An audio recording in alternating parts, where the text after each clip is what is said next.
Welcome to the Glenn Beck program. Tonight, I want to start here. I want to start with a video. This is a teacher in California. As you watch, remember, this guy is influencing the youth of America. Watch carefully. This is about a global struggle against imperialism and capitalism. Yes. But we know that all of that is happening in the context that where we now stand is stolen, occupied Mexico. Yeah.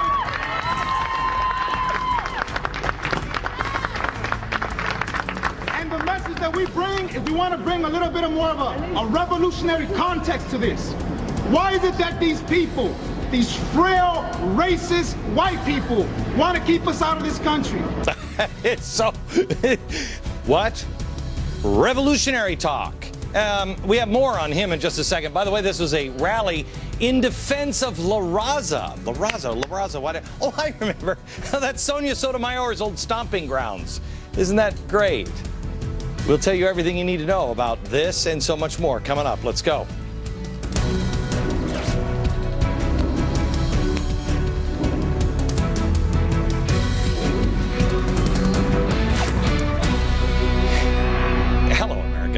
You know what's so weird about that video? You know where I saw that? I found that on the internet this weekend. It's an activist teacher, Ron Gochez. Yeah, I didn't see it on CNN. No, or that Shakespearean guy that is so dramatic at 9 p.m. or 8 p.m. or whenever he's on. I don't know, I don't watch. But I didn't see it there. I saw it instead on YouTube. Yeah, been out there for a while, just making the rounds now on the internet. This guy is still teaching in high school. Same school. Yeah. I wonder if that will change. Probably not.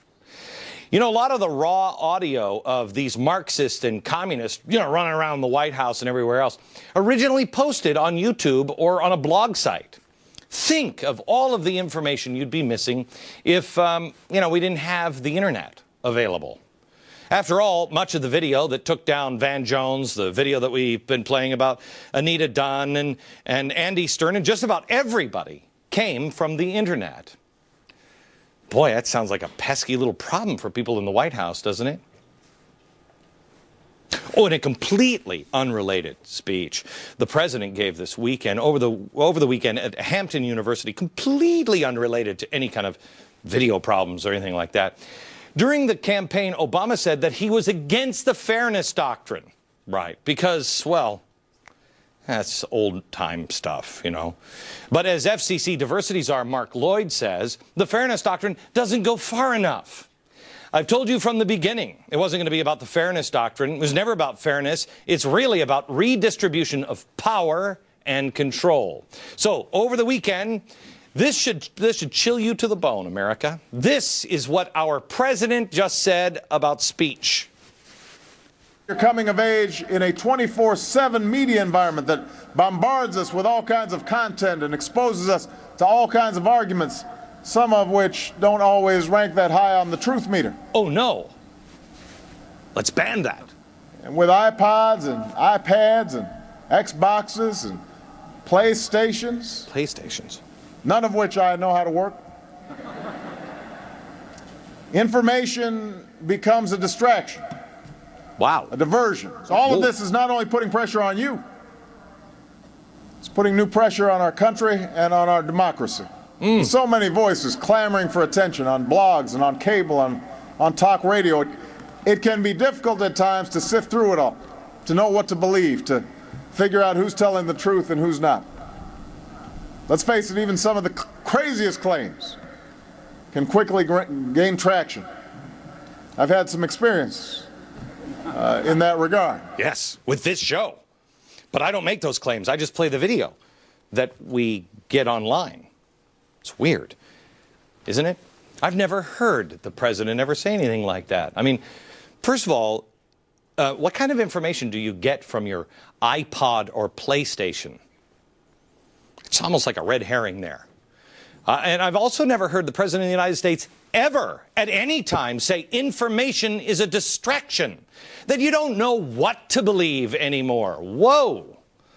Information is power. And if it's not, then, well, we should fire everybody at the CIA. we should stop doing any kind of focus groups for speeches.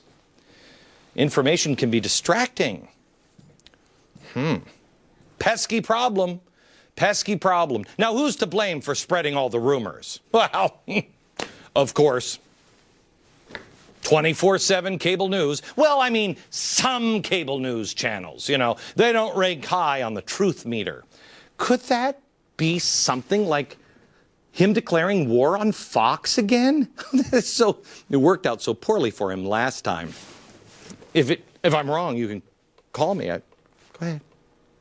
He also says it's certain blogs, not all blogs, certain blogs on the internet and talk radio outlets. Wow, that is so weird. It's almost like an enemies list, isn't it? Oh man, this network, certain blogs, and talk radio. Wow, those are the only media outlets spreading falsehoods.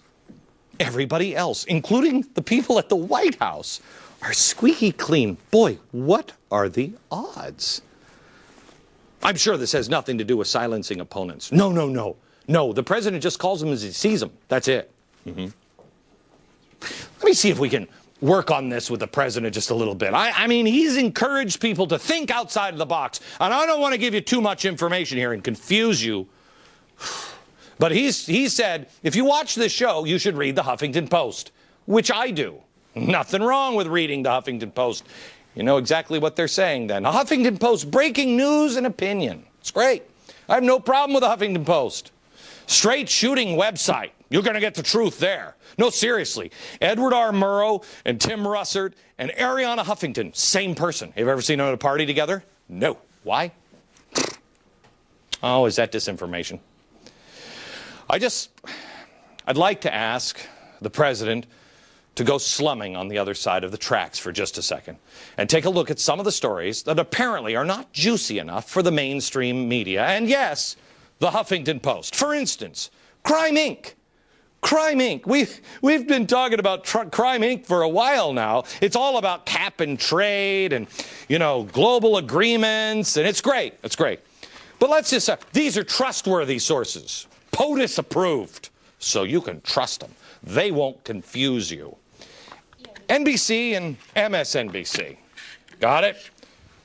Okay. You know who their parent company is? GE. You know who their CEO is? Jeffrey Immelt. Now, maybe I'm wrong, but I don't recall the White House declaring war on MSNBC or NBC. I could be way off base here. But I wonder if it has anything to do with the fact that Jeffrey Immelt is also on the president's Economic Recovery Advisory Board. That's great. Maybe you can call me Mr. President, please. I don't want to get any of this wrong, please. I know we're just the bad cable network, but please. Now, have you noticed that NBC has this bizarre proclivity for airing Green Weeks? Yeah, it's weird because GE, the energy company, is doing green energy specials. It's weird. It's like Al Gore practically takes over the network for days at a time and then just reads poems and tells lame jokes whenever he feels the need to preach that humans are melting the earth. Let's watch. If we're going to solve the climate crisis, we've got to change more than the light bulbs and the windows. We've got to change the laws and the policies through collective political action on a large scale. You know, there's an old African proverb that I made up. If you want to go quickly, go alone. If you want to go far, go together. We need to go far, quickly. Global warming deniers persist in this air of unreality. After all, the entire North Polar ice cap, which has been there for most of the last 3 million years, is disappearing before our eyes. It's gone. Santa is drowning right now. It's sad, kiddies. It's sad. Does anybody have a life preserver for Santa? MSNBC not only does the Green Week thing, which is weird that it's an energy company and he's in the office with the president. Isn't that weird? But they'll even let, you know, like RFK Jr. just eat up valuable airtime to spew his climate change crap. So there they are, going so far out of their way just to push the green agenda. Why would they do that? I mean, forget that they're an energy company. That's just me, the crazy guy on TV saying that. Why don't I find oh, I know. I'll find this guy because he's a smart professor, Joel Rogers. He's the progressive man behind the curtain of Crime Inc. Yeah, he's done a lot of stuff. He's working with the Chicago Climate Exchange, but he's also the founder of the Apollo Alliance, which wrote the stimulus package. He's also the wizard of Emerald Cities.